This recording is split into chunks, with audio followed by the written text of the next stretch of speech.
Dear friends, ഇന്ന് നമ്മൾ discuss ചെയ്യുന്നത് ട്രാൻസ്ഫോമർ എന്ന് പറയുന്ന ഇലക്ട്രിക്കൽ മെഷീനിനെ പറ്റിയാണ്. ട്രാൻസ്ഫോമേഴ്സിൻ്റെ വർക്കിംഗ് പ്രിൻസിപ്പിൾ, അതുപോലെ തന്നെ ട്രാൻസ്ഫോമറിൻ്റെ കൺസ്ട്രക്ഷൻ, ഇതെല്ലാം ഒന്ന് അറിഞ്ഞിരിക്കേണ്ട രീതിയിൽ വളരെ ബ്രീഫായിട്ടുള്ളൊരു ഡിസ്കഷനാണ് ഉദ്ദേശിക്കുന്നത്. അപ്പോൾ ആദ്യമായി നമുക്ക് ട്രാൻസ്ഫോമർ എന്താണെന്നും അതിൻ്റെ വർക്കിംഗ് പ്രിൻസിപ്പിൾ എന്താണെന്നും ഒന്ന് ചർച്ച ചെയ്ത് നോക്കാം. ഒരു ട്രാൻസ്ഫോമറിനെ എങ്ങനെ ഡിഫൈൻ ചെയ്യാം? നമുക്കറിയാവുന്ന പോലെ തന്നെ AC ഇലക്ട്രിക്കൽ സോഴ്സ്, അതല്ലെങ്കിൽ AC സോഴ്സ് വർക്ക് ചെയ്യുന്ന ഒരു ഇലക്ട്രിക്കൽ മെഷീനാണ് ട്രാൻസ്ഫോമർ എന്ന് പറയുന്നത്.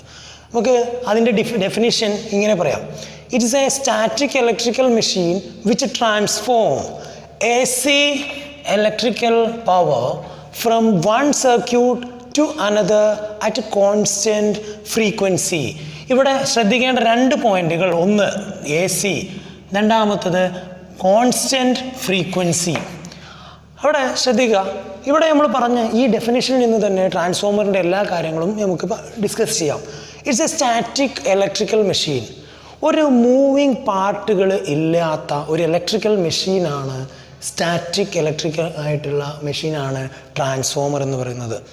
കാരണം നമുക്ക് മോട്ടറിനാണെങ്കിൽ മൂവിങ് പാർട്ട് ഉണ്ട്, അതിനൊരു റോട്ടറുണ്ട്. ജനറേറ്ററിനാണെങ്കിലും അതിനൊരു റോട്ടറുണ്ട്.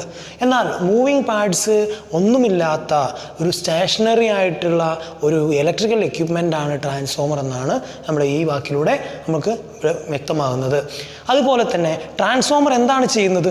ട്രാൻസ്ഫോമർ ചെയ്യുന്നത് ഇലക്ട്രിക്കൽ പവറിനെ ഒരു സർക്യൂട്ടിൽ നിന്ന് മറ്റൊരു സർക്യൂട്ടിലോട്ട് ട്രാൻസ്ഫർ ചെയ്യുകയാണ്. അതിൽ വരുന്ന ഒരു കാര്യം കോൺസ്റ്റൻറ്റ് ഫ്രീക്വൻസി. അവിടെ ഫ്രീക്വൻസി മാറാതെ നമ്മൾ എന്ത് ചെയ്യുന്നു?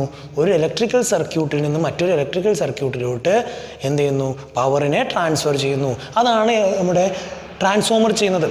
ഈ ഒരു ആവശ്യം വെച്ചിട്ട് നമുക്ക് പറയാം, വളരെ സിമ്പിളായിട്ട് നമ്മൾ പറയാറുണ്ട്, ട്രാൻസ്ഫോമറിന് എന്ത് ചെയ്യാറുണ്ട്? വോൾട്ടേജ് കൂട്ടാനും കുറക്കാനും വേണ്ടി, to increase the voltage and to decrease the voltage we use transformers. ട്രാൻസ്ഫോമറുകൾ യൂസ് ചെയ്തിട്ടാണ് വോൾട്ടേജിനെ നമ്മൾ ഇൻക്രീസ് ചെയ്യുന്നതും ഡിക്രീസ് ചെയ്യുന്നതും. അതുകൊണ്ട് തന്നെ ട്രാൻസ്ഫോമറിനെ രണ്ട് പാർട്ടായിട്ട് നമുക്ക് പറയാം, രണ്ട് ടൈപ്പായിട്ട് പറയാം. നമുക്ക് അതിൻ്റെ ഈ വോൾട്ടേജിൻ്റെ ഇൻക്രീസിങ്ങും ഡിക്രീസിങ്ങും വെച്ച്. ഒന്നിനെ സ്റ്റെപ്പ് അപ്പ് ട്രാൻസ്ഫോമറുകൾ എന്ന് പറയാറുണ്ട്. പഴയ കാലങ്ങളിൽ നമ്മുടെ വീടുകളിലൊക്കെ സ്റ്റെപ്പ് അപ്പ് ഉപയോഗിച്ചിട്ടുണ്ടായിരുന്നു, വോൾട്ടേജ് കുറഞ്ഞ ഏരിയയിലൊക്കെ. അപ്പോൾ സ്റ്റെപ്പ് അപ്പ് ട്രാൻസ്ഫോമർ എന്ന് പറയും ഈ വോൾട്ടേജ് ഇൻക്രീസ് ചെയ്യുന്നതിന് വേണ്ടിയിട്ട്. ഇനി അതുപോലെ ഈ വോൾട്ടേജ് കുറക്കാനാണ് നമ്മൾ ഉപയോഗിക്കുന്നതെങ്കിൽ ആ ട്രാൻസ്ഫോമറുകളെ സ്റ്റെപ്പ് ഡൗൺ ട്രാൻസ്ഫോമർ എന്ന് പറയുന്നു. അപ്പോൾ രണ്ടെണ്ണം നമ്മൾ ഇതിൻ്റെ കൺസ്ട്രക്ഷൻ വെച്ച്, അല്ലെങ്കിൽ വോൾട്ടേജിനെ ഇൻക്രീസ് ചെയ്യുന്നു വെച്ചിട്ട് നമ്മൾ ഇതിനെ പറയാൻ സാധിക്കുന്നുണ്ട്. ഇനി ഈ ട്രാൻസ്ഫോമറിൻ്റെ തന്നെ വർക്കിംഗ് പ്രിൻസിപ്പിളായിട്ട് അറിയപ്പെടുന്നത് ഇലക്ട്രോ മാഗ്നറ്റിക് ഇൻഡക്ഷനാണ്. ഫാരഡേയുടെ ഒരു ലോയാണ് ഇലക്ട്രോ മാഗ്നറ്റിക് ഇൻഡക്ഷൻ. ഈ ഇലക്ട്രോ മാഗ്നറ്റിക് ഇൻഡക്ഷനിൽ വരുന്ന രണ്ട് കാര്യങ്ങളാണുള്ളത്. ഒന്ന് സെൽഫ് ഇൻഡക്ഷൻ. ഒരു കോയിലിൽ അതിൻ്റെ മാഗ്നറ്റിക് ഫീൽഡ് കാരണം അതേ കോയിലിൽ തന്നെ ഒരു EMF ഇൻഡ്യൂസ് ചെയ്യുന്നതിന് പറയുന്ന പേരാണ് സെൽഫ് ഇൻഡക്ഷൻ. മറ്റൊന്ന് മ്യൂച്വൽ ഇൻഡക്ഷനാണ്. മ്യൂച്വൽ ഇൻഡക്ഷനെ പറ്റി ഡീറ്റെയിൽ ആയിട്ട് നമുക്ക് കുറച്ച് ഈ വീഡിയോയുടെ അവസാനത്തിൽ ചർച്ച ചെയ്യാം. ഇവിടെ മ്യൂച്വൽ ഇൻഡക്ഷനാണ് ട്രാൻസ്ഫോമറിൻ്റെ വർക്കിംഗ് പ്രിൻസിപ്പിളായിട്ട് കാണിക്കുന്നത്.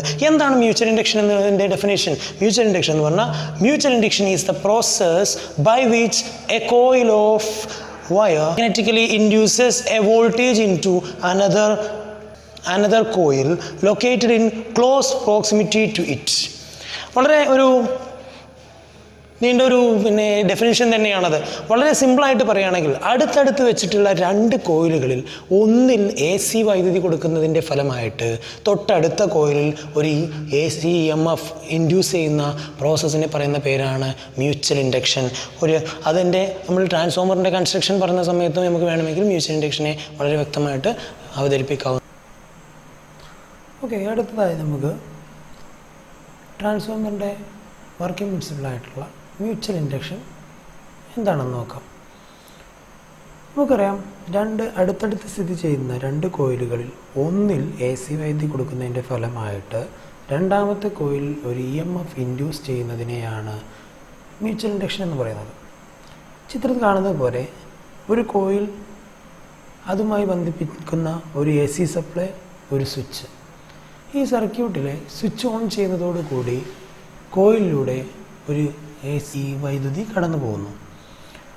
അങ്ങനെ AC വൈദ്യുതി കടന്നു പോകുന്നതിൻ്റെ ഫലമായി ആ കോയിലിന് ചുറ്റും ഒരു മാഗ്നറ്റിക് ഫീൽഡ് ക്രിയേറ്റ് ചെയ്യപ്പെടുന്നു. ഇനി ഈ ഒരു കോയിലിന് തൊട്ടടുത്തായി മറ്റൊരു കോയിൽ കൊണ്ടുവന്ന് വെക്കുകയാണെങ്കിൽ ഈ മാഗ്നറ്റിക് ഫീൽഡിലാണ് രണ്ടാമത്തെ കോയിൽ സ്ഥിതി ചെയ്യുന്നത്. ഇതുപോലെ തന്നെ ഒന്നാമത്തെ സർക്യൂട്ടിൽ നൽകിയിരിക്കുന്നത് AC വൈദ്യുതി ആയതിനാൽ അവിടെ രൂപപ്പെടുന്നത് ഒരു ആൾട്ടർനേറ്റിംഗ് മാഗ്നറ്റിക് ഫീൽഡ് ആയിരിക്കും, അതായത് ഒരു ചേഞ്ചിങ് മാഗ്നറ്റിക് ഫീൽഡ് ആയിരിക്കും. ഫാരഡേയുടെ നിയമപ്രകാരം ഒരു ചേഞ്ചിങ് മാഗ്നറ്റിക് ഫീൽഡിൽ ഒരു കോയിൽ സ്ഥിതി ചെയ്യുന്നുവെങ്കിൽ ആ കോയിലിൽ ഒരു EMF പ്രേരിതമാവുമെന്നതാണ് ഫാരഡേ നിയമം. അതുകൊണ്ട് തന്നെ ഒന്നാമത്തെ കോയിലിൽ നൽകിയ AC വൈദ്യുതി ആയതിനാൽ അവിടെ രൂപപ്പെടുന്ന ചേഞ്ചിങ് മാഗ്നറ്റിക് ഫീൽഡിലാണ് രണ്ടാമത്തെ കോയിലുള്ളത്. ആയതിനാൽ ഒന്നാമത്തതിന്റെ മാഗ്നറ്റിക് ഫീൽഡ് കാരണം രണ്ടാമത്തെ കോയിലിൽ ഒരു EMF പ്രേരിതമാകുന്നു.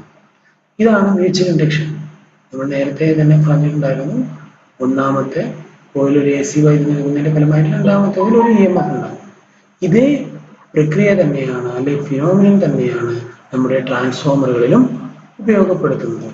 ഇതിൽ നമ്മൾ സപ്ലൈ നൽകുന്ന ഒന്നാമത്തെ കോയിലിനെ പറയുന്ന പേരാണ് പ്രൈമറി കോയിൽ. രണ്ടാമത്തെ നമ്മൾ ഔട്ട്പുട്ട് എടുക്കുന്ന, അല്ലെങ്കിൽ അവിടെ മാഗ്നറ്റിക് ഫീൽഡ് കാരണത്താൽ, ഒന്നാമത്തിന്റെ മാഗ്നറ്റിക് ഫീൽഡ് കാരണത്താൽ EMF ഇൻഡ്യൂസ് ചെയ്യപ്പെട്ട രണ്ടാമത്തെ കോയിലിനെ പറയുന്ന പേര് സെക്കൻഡറി കോയിൽ എന്നാണ്. അപ്പോൾ എന്തായിരുന്നു പ്രൈമറി കോയിൽ എന്നത്? പ്രൈമറി കോയിൽ എന്നത് ഏതിലാണോ സപ്ലൈ നൽകുന്നത് അതിനെ പ്രൈമറി കോയിൽ എന്നും, ഏതിൽ നിന്നാണോ ഔട്ട്പുട്ട് എടുക്കുന്നത് അതിനെ സെക്കൻഡറി കോയിൽ എന്നാണ് പറയുന്നത്. അപ്പോൾ ഇതുപോലെ തന്നെ ഒരു സോഫ്റ്റ് അയൺ കോറിൽ രണ്ട് വൈൻഡിങ്ങുകളും വൈൻഡ് ചെയ്ത് ഒന്ന് പ്രൈമറിയും മറ്റൊന്ന് സെക്കൻഡറിയുമായ ഒരു കൺസ്ട്രക്ഷൻ രീതിയാണ് ട്രാൻസ്ഫോമർ ഉപയോഗിക്കുന്നത്. ഈ മ്യൂച്വൽ ഇൻഡക്ഷൻ തന്നെയാണ് ട്രാൻസ്ഫോമറിന്റെയും തത്വം. ട്രാൻസ്ഫോമറിന്റെ വൈൻഡിങ്ങുകളുടെയും മറ്റ് പൂർണ്ണമായ ഡീറ്റെയിൽസ് നമുക്ക് തൊട്ട് അടുത്ത വീഡിയോയിൽ കാണാം. അത് കൺസ്ട്രക്ഷൻ ഓഫ് ട്രാൻസ്ഫോമേഴ്സ് എന്ന വീഡിയോയിലായിരിക്കും നമ്മൾ ഉൾപ്പെടുത്തുന്നത്.